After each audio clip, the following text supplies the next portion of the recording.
ब्रजभूषण सिंह आजकल हेडलाइंस में छाए हुए हैं।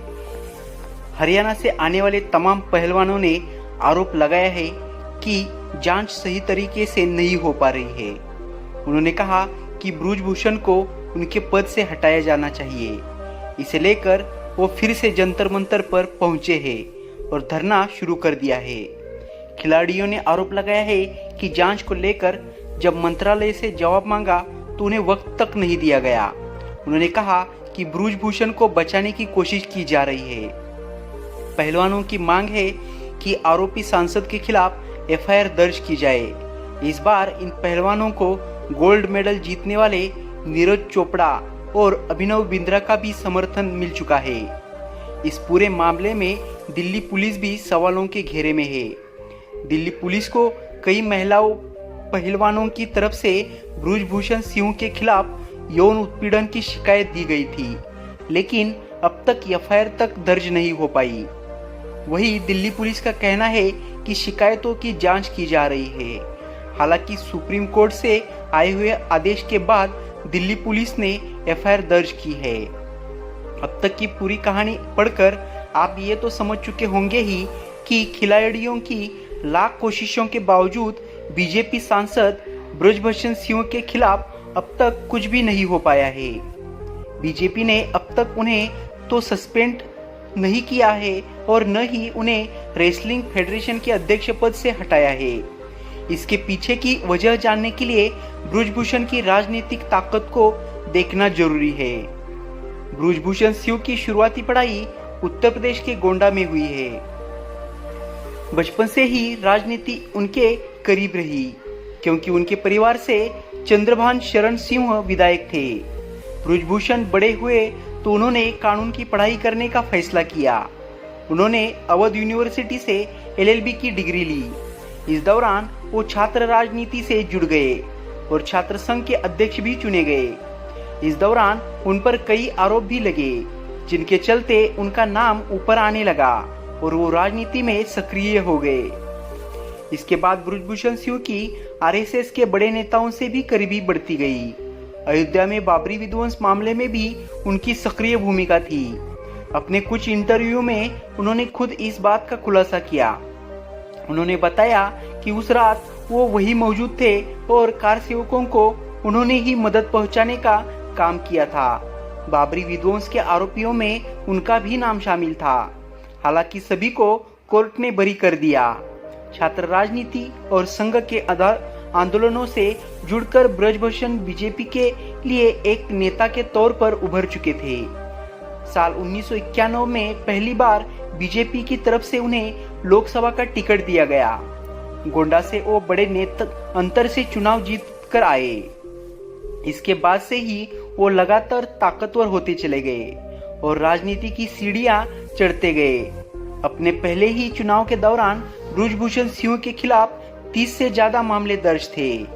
साल 1996 के दौरान ब्रजभूषण सिंह के खिलाफ टाड़ा के तहत मामला दर्ज हुआ और उन्हें गिरफ्तार कर लिया गया।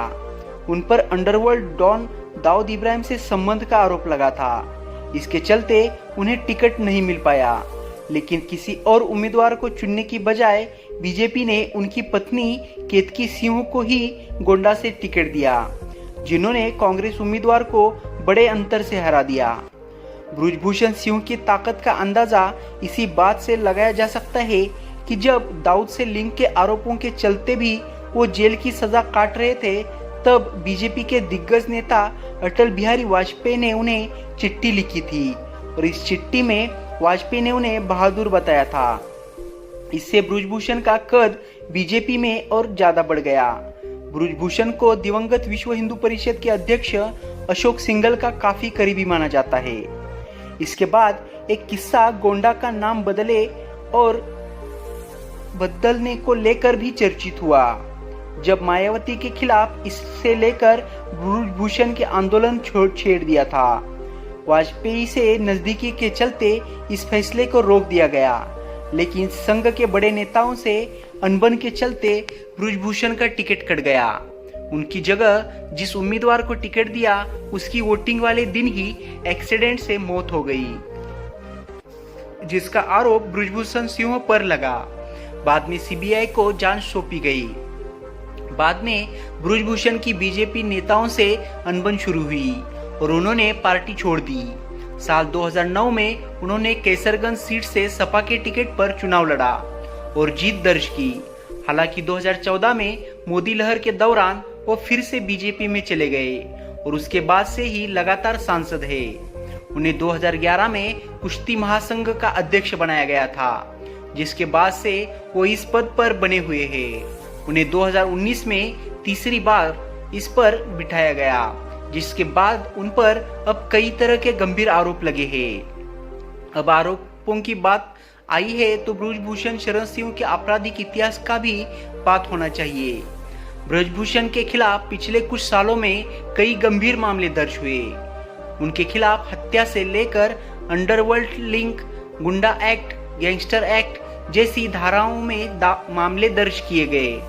इनमें से कुछ मामलों में उन्हें बरी कर दिया गया है। प्रदर्शन कर रहे पहलवानों ने भी उनके इस आपराधिक रिकॉर्ड का पोस्टर जारी किया है, जिसमें उनके खिलाफ 38 धाराओं में दर्ज मामला है। ब्रजभूषण शरण सिंह के खिलाफ शिक्षा माफिया होने के आरोप भी लगे हुए हैं। इसकी वजह है कि उन्हें करीब 50 से ज्यादा शैक्षणिक संस्थान चल रहे हैं, जो अयोध्या से लेकर श्रावस्ती तक फैले हुए हैं। उनकी विरोधियों का कहना है कि इस बिजनेस में उनके कई रिश्तेदार भी शामिल हैं। इसके अलावा अपने स्कूलों और संस्थानों का जाल फैलाने के लिए उन पर भूमाफिया और जमीन कब्जाने के भी आरोप लगे हैं। ब्रजभूषण शरण सिंह के पास 10 करोड़ से ज्यादा की संपत्ति है। ब्रजभूषण शरण सिंह ने अपनी छवि के बाहुबली और दबंग नेता के तौर पर बनाई है, जिसके चलते वो हर बार चर्चा में बने रहे। अपने विवादित बयानों के अलावा उन्होंने कैमरों के सामने मंच पर एक पहलवान को थप्पड़ जड़ दिया था, जिसका वीडियो खूब वायरल हुआ। इसके अलावा अब बीजेपी के दबंग नेता ब्रजभूषण शरण सिंह के खिलाफ कुश्ती के दिग्गज पहलवानों ने मोर्चा खोल दिया है। हालांकि पिछले 4 महीने में लाख कोशिशों के बावजूद ब्रजभूषण शरण सिंह के रसूख पर कोई खास फर्क नहीं पड़ा। अब देखना होगा कि हत्या, अंडरवर्ल्ड के साथ संबंध जैसे बड़े मामलों से बच निकलने वाले ब्रजभूषण सिंह को पहलवान धोबी पछाड़ दे पाएंगे या फिर नहीं। आप उनके बारे में क्या सोचते हैं ये कमेंट बॉक्स में लिखिएगा। साथ ही वीडियो पसंद आया हो तो वीडियो को लाइक कीजिए, शेयर कीजिए और अपने चैनल को सब्सक्राइब करना बिल्कुल ना भूलिए। जल्दी मिलते हैं फिर एक ऐसे इंटरेस्टिंग वीडियो के साथ। तब तक के लिए खुद का ख्याल रखिए। जय हिंद, जय भारत।